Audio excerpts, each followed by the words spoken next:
Le monde est un labyrinthe. Chaque pas que nous faisons, chaque décision que nous prenons, laisse une trace invisible. La force mentale n'est pas un don. Elle est forgée dans l'obscurité, dans le silence des épreuves que nous préférerions ignorer. Aujourd'hui, je vais vous parler de cette force. Pas celle des muscles, pas celle des apparences, mais celle de l'esprit. La première clé pour devenir fort mentalement est simple. Et pourtant, difficile. Accepter l'obscurité. Les moments où tout semble perdu. Les trahisons, les échecs, les peurs enfouies.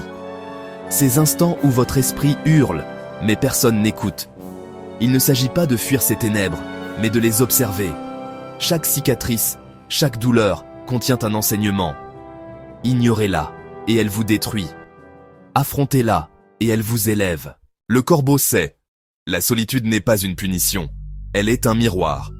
Dans le silence de la solitude, vous découvrez vos véritables pensées, vos véritables désirs, vos véritables faiblesses. Savoir être seul, c'est se rendre maître de son esprit. Si vous tremblez dès que vous êtes seul, vous n'êtes pas encore libre. La force mentale se forge dans les petites habitudes invisibles.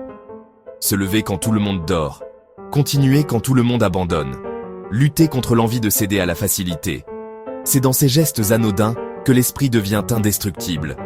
Chaque effort, chaque résistance invisible à la tentation, vous rapproche de la version de vous-même que vous redoutez.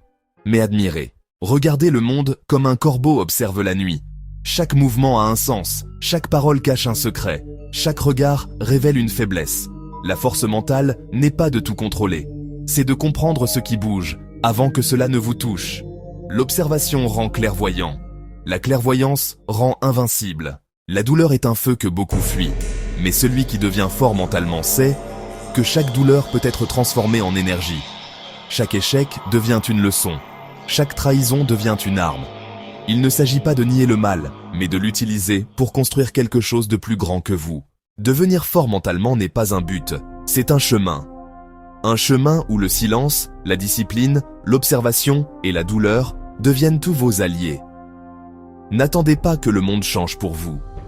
Changez votre esprit et le monde n'aura plus d'emprise sur vous. Le corbeau ne demande rien, il observe. Il ne craint rien, il vole. Soyez comme le corbeau. Observez, comprenez, endurez. Et un jour, vous découvrirez que la force n'était jamais à l'extérieur, elle était en vous. Abonnez-vous pour la suite du Philosophie Corbotique